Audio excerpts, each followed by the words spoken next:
자, 우리 옆에 있는 인사하셨으면 좋겠습니다. 잘 오셨습니다. 은혜 받으시기 바랍니다.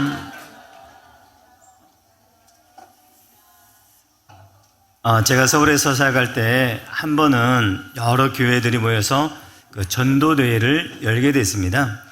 그래서 연합파에서 예배를 드리는데, 자, 요새는 대부분 저희 교회도 그렇지만은 교회 그 찬양을 자막이나 PPT로 다 띄워주지 않습니까? 자, 그때 불렀던 찬양이 뭐였냐면 마음이 상한 자를 지키시는 주님이라고 하는 그런 찬양이었어요. 자, 그런데 이 PPT를 만드는 분이 약간 실수를 하신 것 같아요. 뭐라면 마음 이상한 자를 고치시는 주님. 자, 이렇게 쓴 겁니다. 여러분 한번 상상을 해보시기 바랍니다. 이거 대박 아닙니까? 제가 그 가사를 보면서 와, 이거 진짜 대박이다, 한참 웃은 적이 있었는데요. 근데 그 가사를 계속 쳐다보는데 너무 은혜스러운 거예요.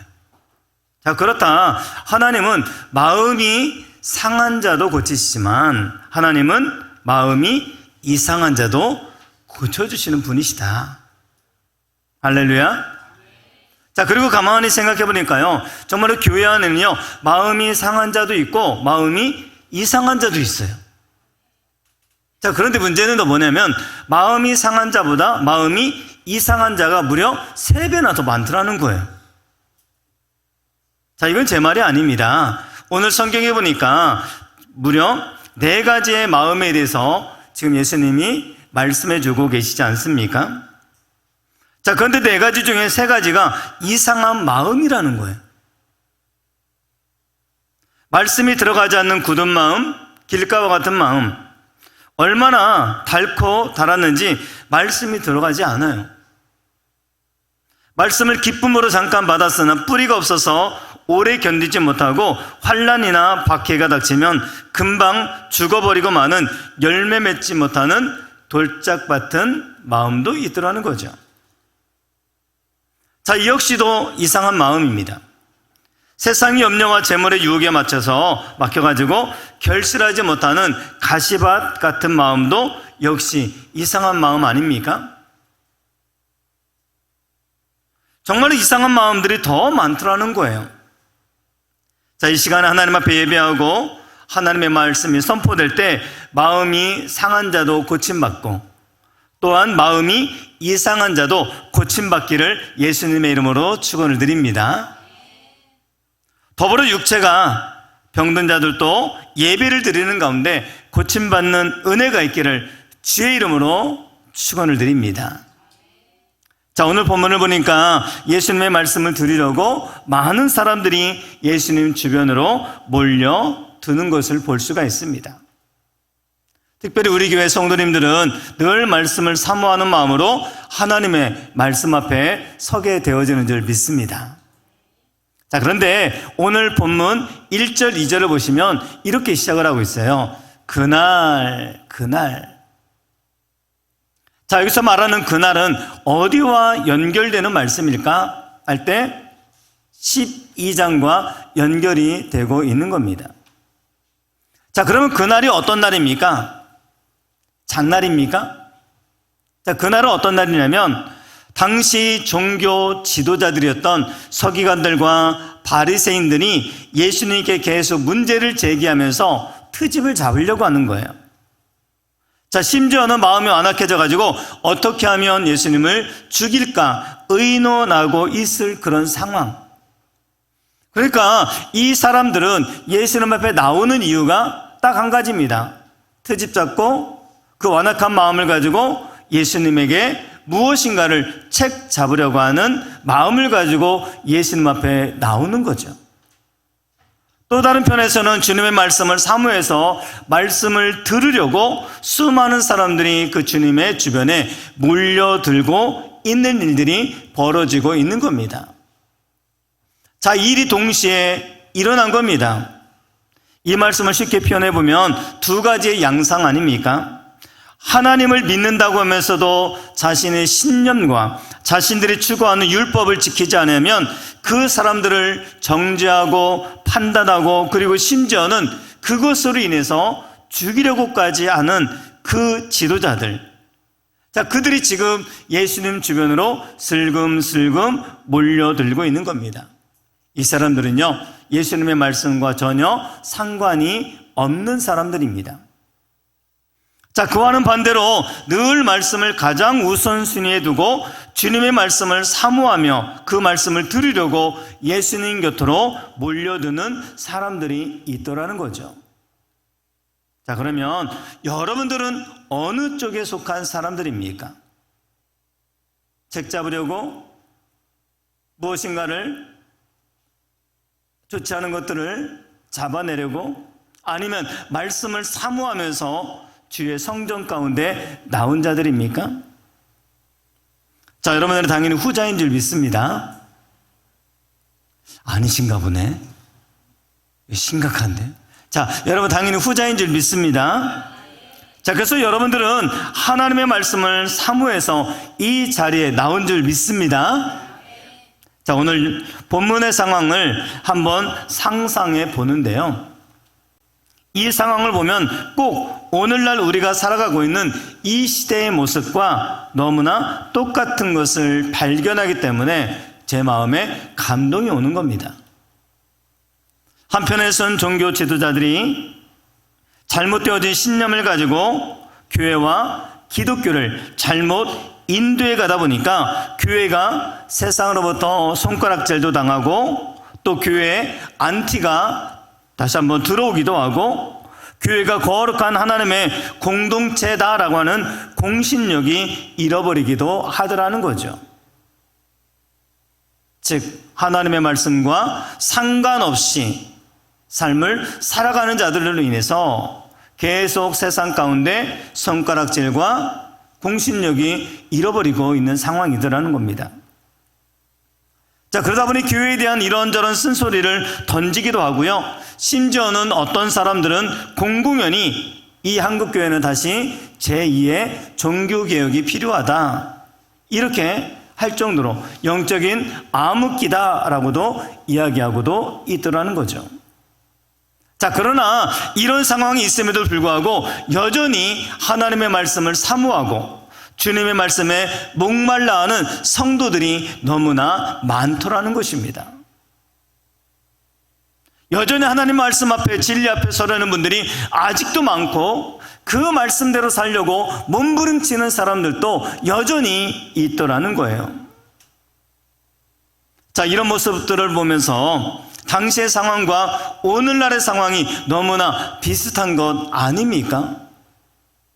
똑같은 예수님, 똑같은 말씀 앞에 전혀 다른 양상의 구도를 가지고 말씀 앞에 서는 거, 예수님 앞에 나오는 거, 그때나 오늘날이나 똑같더라는 겁니다. 전도도 그래요. 전도의 문이 막혔다고 그래요. 복음을 받지 않는다고 그래요. 예수쟁이들 꼴보기 싫어서 교회 가기 싫다고 이야기를 하는 상황입니다. 자, 그런데 한편에서는 이렇게 어둡고 부정적인 이야기를 하지만 또 다른 한편에서는 그러나 놀랍게도 여전히 복음이 전해지는 곳에 놀라운 복음의 역사가 전해지고 영혼들이 주께로 돌아오는 부흥의 역사도 일어나고 있더라는 겁니다. 자, 우리가 그것을 못 봤을 뿐이지 여전히 복음의 능력들이 나타나고 있는 상황이라는 겁니다. 자, 그래서 복음을 전해야 된다고 긍정적인 이야기를 하는 분들도 있더라는 거죠. 자, 오늘 이 시대가 한편에서는 사악한 바리새인과 같은 어둠의 세력이 득세하는 영적인 암흑기다라고 말할지 모르겠지만, 또 다른 한편에서는 여전히 말씀을 사모하고 말씀에 대한 갈급함을 가지고 주님 앞에 나오는 수많은 믿음의 사람들도 있더라는 겁니다. 그런데 오늘 말씀을 읽다 보니까요, 예수님께 그렇게 말씀을 들으러 찾아온 사람들 중에 주옥 같은 이 비유의 말씀을 그들에게 들려주시는 가운데 참으로 흥미로운 표현 하나를 발견하게 되어집니다. 자, 예수님은 자기에게 찾아온 사람들을 두 부류로 나누고 있어요. 자, 보십니까? 대답하여 이르시되 천국의 비밀을 아는 것이 너희에게는 허락되었으나 그들에게는 아니 되었나니. 자, 지금 예수님께서는 자신에게 나온 사람들을 두 부류로 너희와 그들로 지금 나누고 있더라는 겁니다. 자, 마태복음 5장 1절에서도 주님을 따르는 사람들을 주님은 두 부류로 나누고 있어요. 바로 제자와 무리. 자, 예수님께서는 지금 자신에게 찾아온 똑같은 사람들을 향해서 너희와 그들로 나누고 또 한 부류는 제자와 무리로 나누고 있더라는 겁니다. 자, 이런 구도로 오늘 말씀을 좀 보면은요, 오늘 이 씨 뿌리는 비유에 네 가지 종류의 밭이 지금 나오고 있습니다. 첫째는 뭐죠? 길가밭. 둘째는 돌밭. 세 번째는 가시떨기밭. 네 번째는 옥토 좋은 땅입니다. 자, 이 네 가지 우리 마음밭을 말씀하고 계시는데, 자, 이것은 오늘 관점으로 보면 선명하게 두 구도로 나누어질 수 있다는 겁니다. 이 네 가지의 밭도 바로 두 부분으로 나뉘어질 수 있는 거예요. 길가는 어디냐? 그들과 무리. 돌짝밭은 그들 또한 그들과 무리. 가시밭도 그들과 무리. 그리고 옥토밭은 너희와 제자로 나누고 있다는 거예요. 자, 이렇게 분류해서 오늘 말씀을 좀 새롭게 보면은 새로운 시각이 많이 열려지리라고 생각이 되어집니다. 자, 그러면 우리가 살펴볼 이 세 종류의 밭 가운데 바로 그들에 해당되는 밭, 첫 번째가 길가밭입니다. 4절 보니까요, 뿌릴새 더러는 길가에 떨어짐에 새들이 와서 먹어버렸고. 자, 예수님 당시에 길가라고 하는 것은 주로 팔레스타인의 그런 밭과 밭 사이에 난 길을 의미했을 가능성이 많습니다. 당시 팔레스타인의 대부분의 길가라고 하는 것은 밭과 밭 사이를 난 길이었는데 거기에는 농부들도 다니고 사람들도 다니고 짐승들도 다니고 여행객도 지나다닙니다. 한참 다니다 보니까 그 길은 아주 반들반들해지고 아주 굳은 땅이 되었던 거예요. 자, 이 길가의 특징은 바로 땅이 굳어 있다는 겁니다. 사람들이 다니다 보니까 굳어 있는 땅. 원래는 안 그랬는데 사람들이 자꾸 밟고 지나다니며 땅이 굳어져 버린 거예요. 그런데 여기에 씨가 떨어진 겁니다. 그런데 그 씨가 흙 속에 스며들지 못하는 거예요. 자, 우리가 잘 아는 것처럼 이 밭이라고 하는 것은 우리의 마음을 상징하는 겁니다. 그리고 이 씨라고 하는 것은 하나님의 말씀을 상징하는 겁니다. 즉 우리의 마음밭이 길가에와 같이 굳어져서 하나님의 말씀이 스며들지 못하는 거예요. 예전 다니던 교회 목사님한테 너무 상처를 받아서 인간적인 비애감 때문일 수도 있고요. 또 교회 안에 일어나는 여러 가지 사건 사고 때문에 염증이 느껴질 정도로 사람들의 말 속에서 복잡한 것 때문에 마음이 다쳐서 그럴 수도 있고요. 또는 하나님에게 섭섭한 일이 있어가지고 왜 우리 가정에 그러한 일들이 있습니까? 라고 생각하면서 그런 마음이 굳어질 수도 있고요. 자, 이후에 어찌 되었던 간에 마음이 길가와 같이 굳어져 버렸다는 겁니다. 자, 그러다 보니 말씀이 잘 스며들지 못해요. 말씀에 대해서 그리고 교회에 대해서 또 하나님에 대해서 마음이 식어지고 굳어지면 그것은 바로 신앙의 큰 위기라는 것입니다. 스가랴서 선자는 이렇게 말씀하고 있어요. 7장 11절에 12절을 보니까요. 그들이 듣기를 싫어하여 등을 돌리며 듣지 아니하려고 귀를 막으며 그 마음을 금강석 같게 하여 율법과 만군의 여호와가 그의 영으로 옛 선지자들을 통하여 전한 말을 듣지 아니하므로 큰 진노가 만군의 여호와께로부터 나왔도다. 그 당시 사람들이 마음이 굳어짐으로 하나님의 말씀을 듣기를 싫어했다는 겁니다. 하나님의 선지자를 보내도 주의 종들의 설교를 듣기 싫어서 등을 돌렸다고 그래요. 현존하는 물질 중에서 가장 단단한 것이 뭐죠? 금강석, 즉 다이아몬드. 즉 다이아몬드인데 그 당시에 사람들의 마음이 굳어져 있는데 돌보다도 철보다도 더 단단하게 굳어져 있는 이 다이아몬드 같이 단단하게 굳어져 있다고 말하고 있습니다. 그 결과 진노가 만군의 여호와께로부터 왔다라고 말씀하고 있어요. 본문 19절을 보더라도요, 길가와 같은 마음은 말씀을 듣기는 듣는데 깨닫지 못한다는 겁니다. 사실 말씀에 대한 깨달음은 인간의 머리로 되는 것은 아닙니다. 성령의 도우심이 있어야만 깨달을 수 있어요.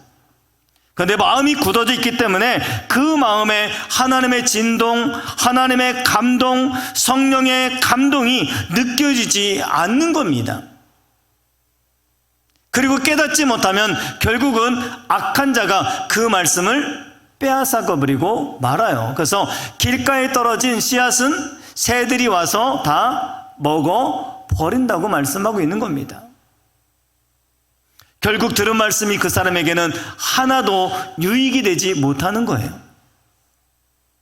말씀을 100번, 1000번 들어도 마음이 굳은 사람은 깨달음이 없고 들어도 전혀 유익이 안 되는 겁니다. 시간 낭비일 뿐이에요. 자, 오늘 본문을 보니까 이 길가 밭에 정말 씨가 떨어지자마자 어떤 사건이 일어났다고요? 새들이 와서 그 씨를 쪼아 먹었다는 겁니다. 여러분, 새가 무엇을 상징하는지 아시지 않습니까? 마귀. 이런 상태에 있는 사람들은 마귀가 가만히 내버려 두지 않는다는 거예요.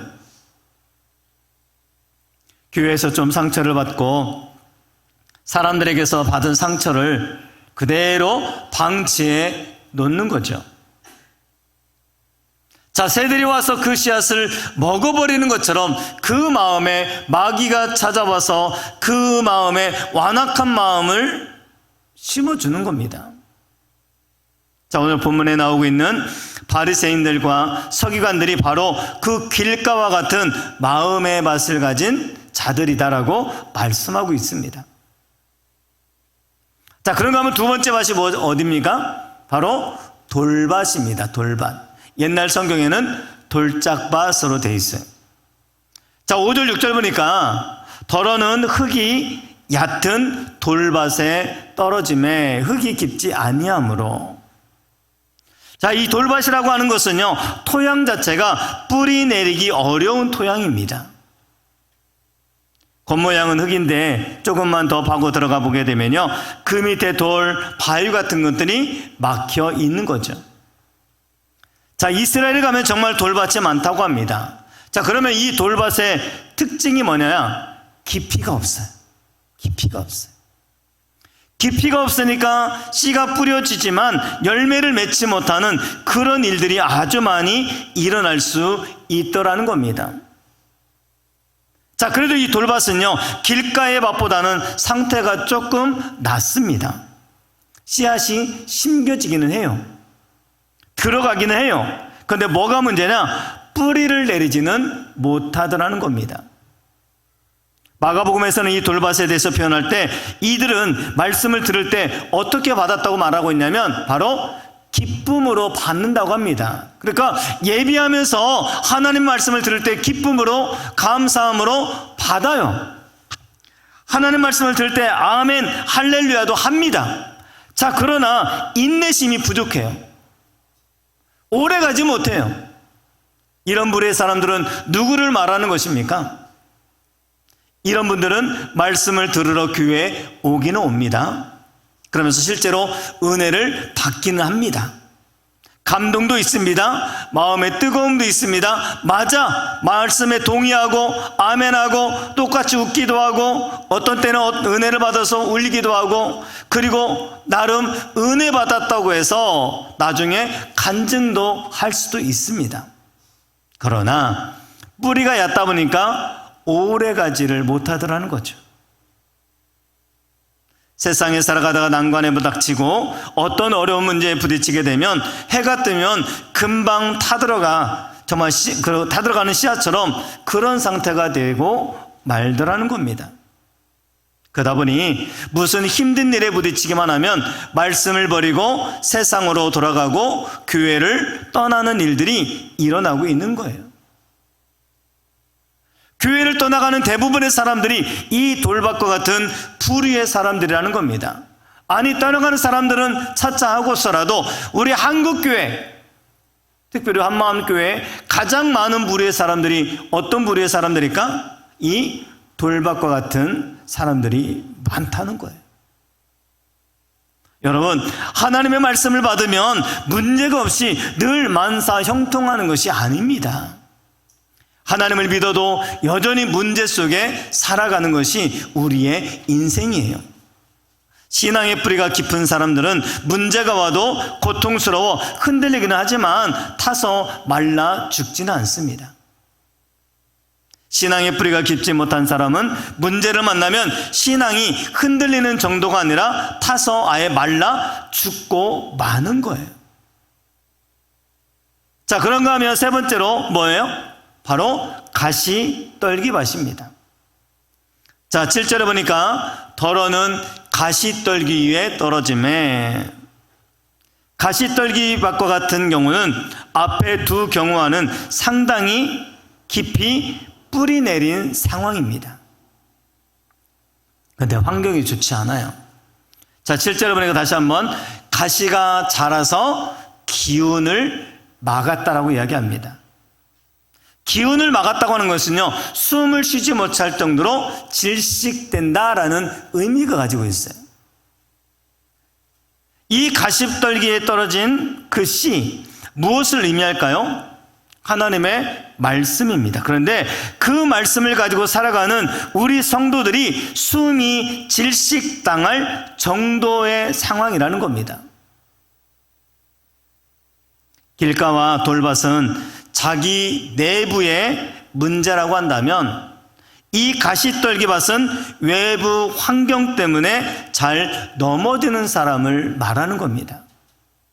그렇잖아요. 물질의 문제도 있고 또 여러 가지 사람들과의 관계의 문제 가지고 숨을 쉬지 못하는 경우도 있더라는 거죠. 그러다 보니 신앙생활 잘하고 싶은데 이러한 상황들로 인해서 열매를 결실하지 못하게 되는 겁니다. 이런 가시떨기밭과 같은 분들이 고민이 많아요. 이런 분들은 걱정이 많아요.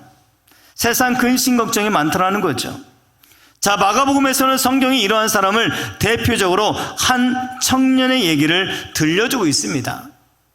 어떤 부자가 청년이 예수님 앞에 찾아 나왔죠. 그는 청년이었고 관원이었습니다. 한마디로 성공한 젊은 청년입니다. 그리고 진지한 구도자의 질문을 가지고 있습니다. 영생에도 관심이 있습니다. 선생님, 우리가 어떻게 해야 영생을 얻을 수 있습니까? 이 좋은 질문, 이 진리에 대한 목마름을 가지고 나왔음에도 불구하고 이 사람은 좋은 결실을 얻지 못하게 됐던 겁니다. 이 사람은 재물의 욕망에서 헤어나올 수가 없었어요.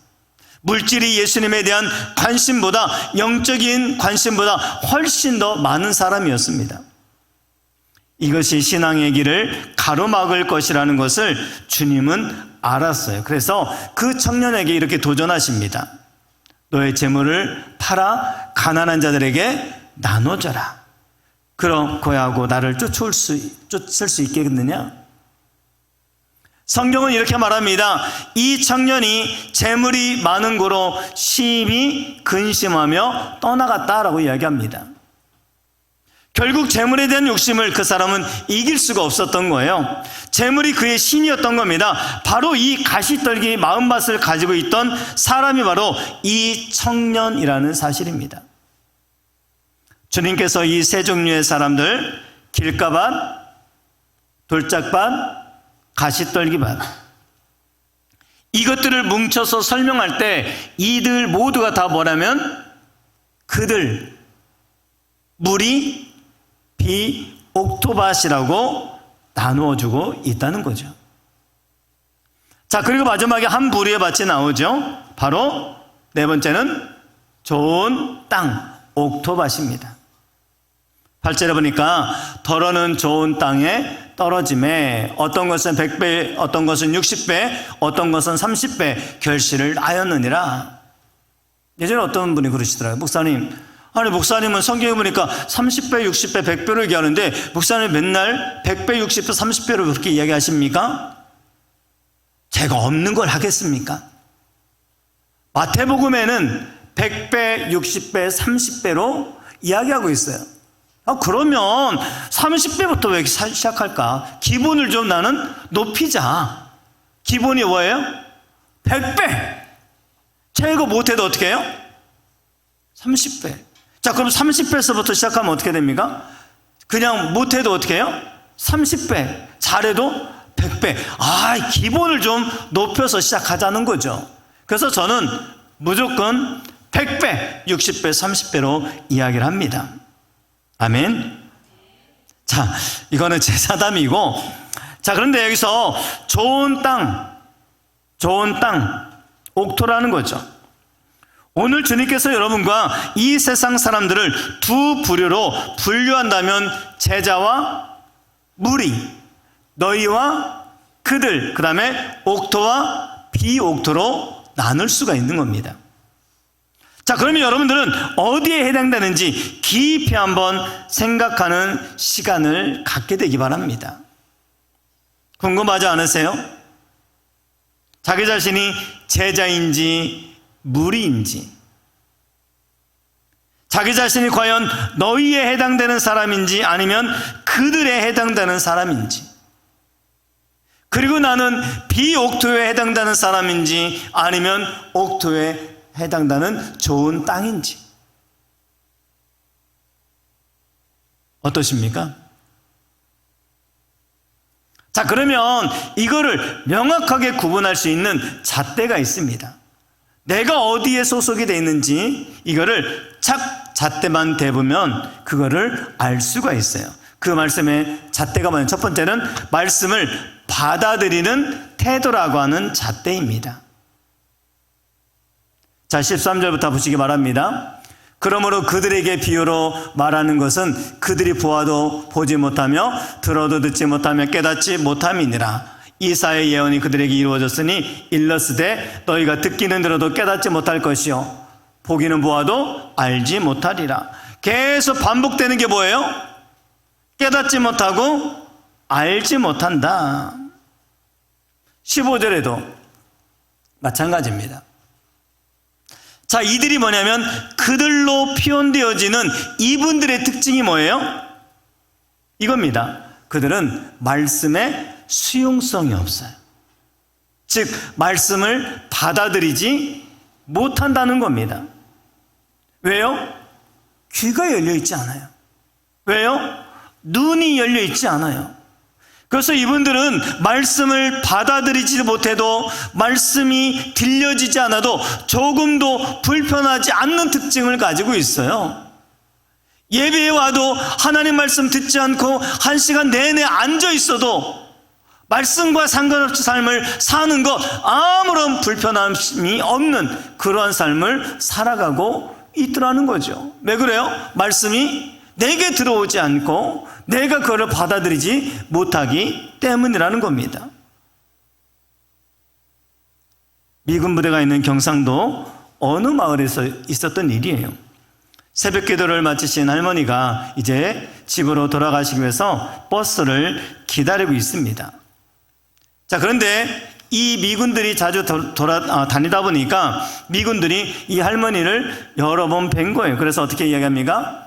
Hello, 얘기했어요. 자, 인사하는 중간에 기다리던 버스가 할머니 앞으로 옵니다. 뭐라고 했냐면 What day? What day? 뭐가 온 거예요?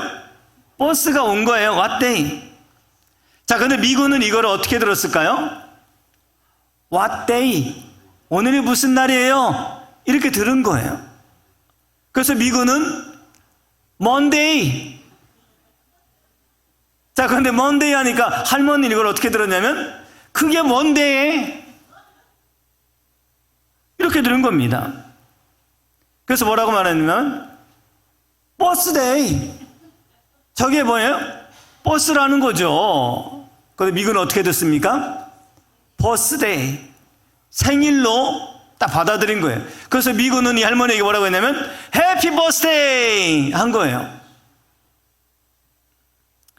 여러분, 미군과 할머니의 이 대화는 이건 대화가 아닙니다. 마찬가지로 우리도 영의 눈이 열려있지 않고 귀가 열려있지 않은 사람은 설교가 들려도 설교가 말씀이 귀에 들어오지 않는 거예요. What day? 뭐예요? Monday? 서로 그냥 아니 저게 무슨 소리야? 말도 안 되네. 아이고 저 목사 되게 웃기는구만. 이렇게 받아들일 수 있다는 겁니다.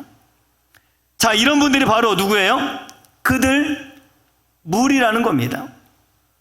자, 여기에 비해서 너희에 해당되는 사람들, 제자에 해당되는 사람들은 어떤 사람들일까요?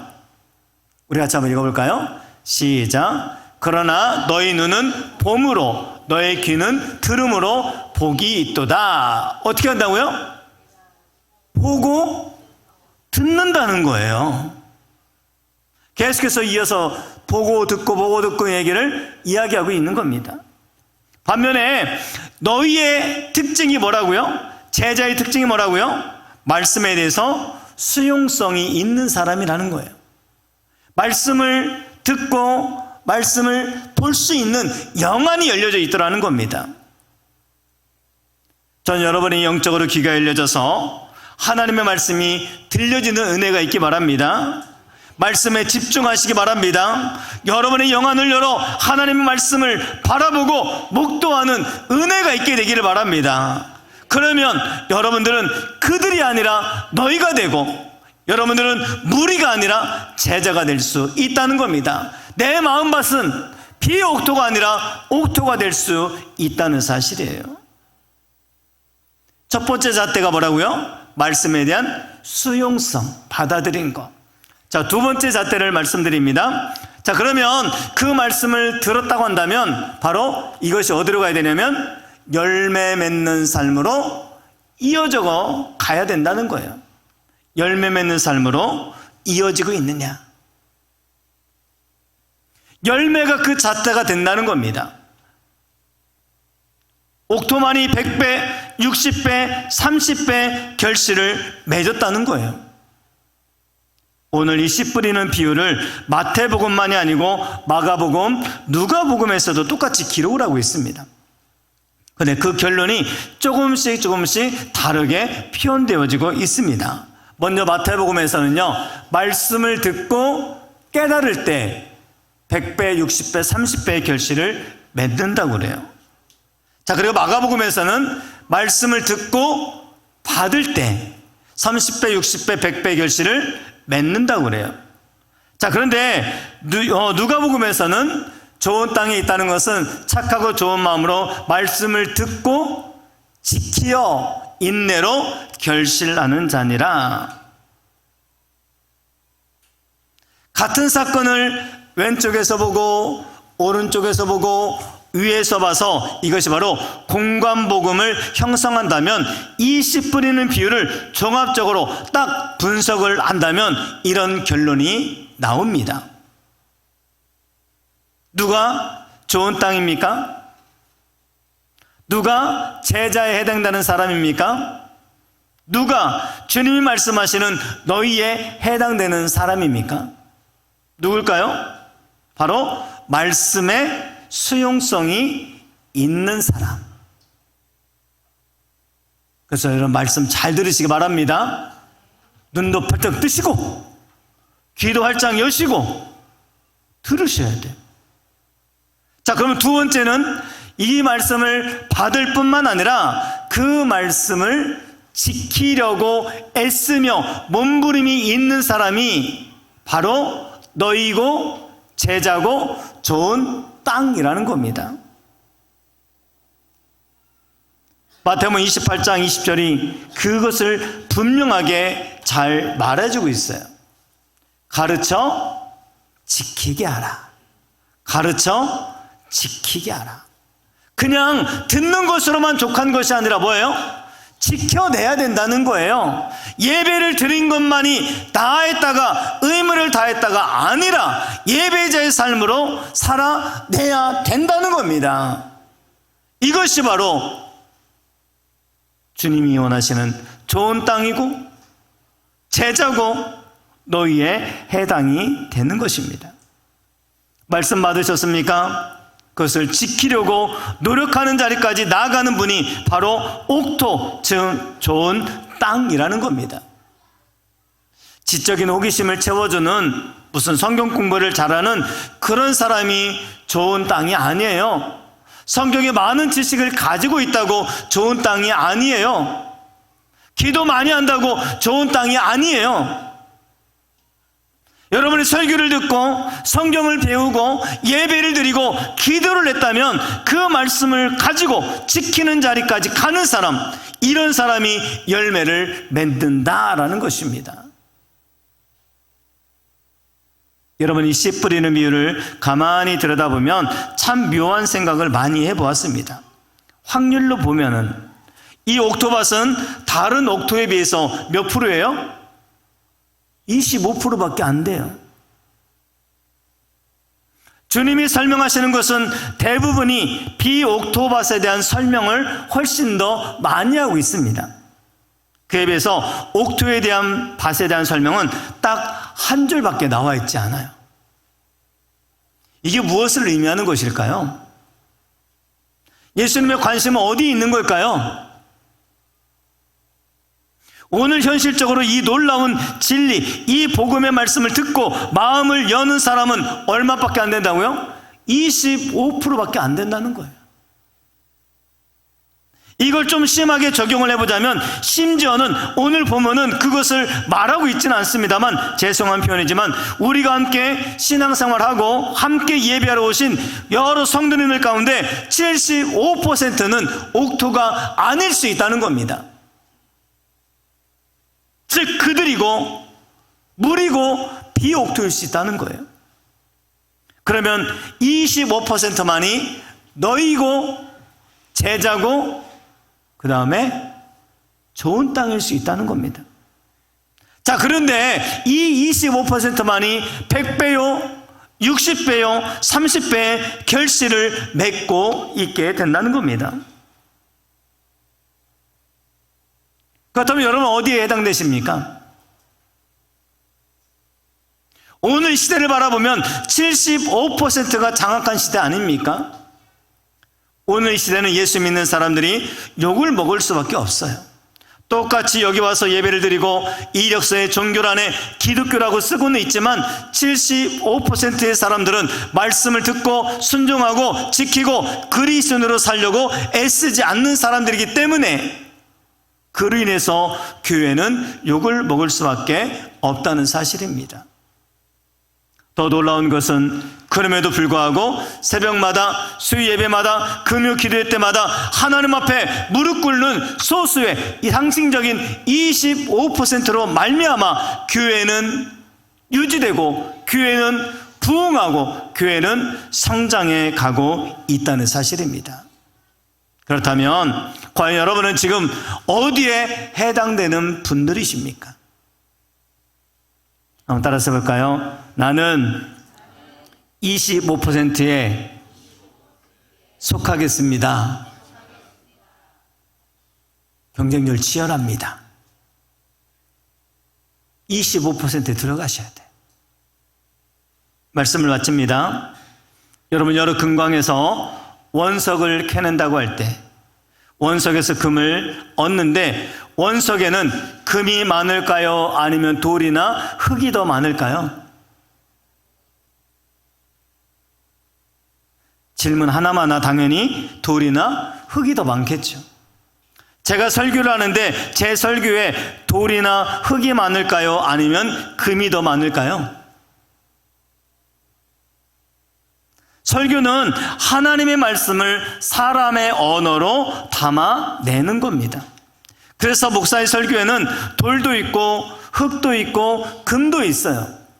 자, 그런데 어떤 분은 예배 와서 금만 캐가는 분이 있고, 어떤 분은 돌만 캐가는 분이 있고, 어떤 분은 흙만 잔뜩 짊어지고 가는 분이 있더라는 거죠.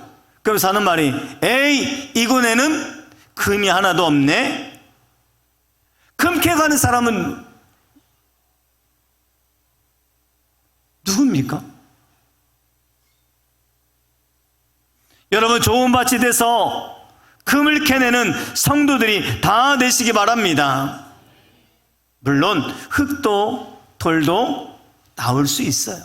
하지만 내가 이곳에 온 것은 흙을 돌을 가지고 가려고 온 게 아니잖아요. 나는 흙과 돌은 다 내려놓고 나는 금만 붙들고 금만 가지고 가겠다.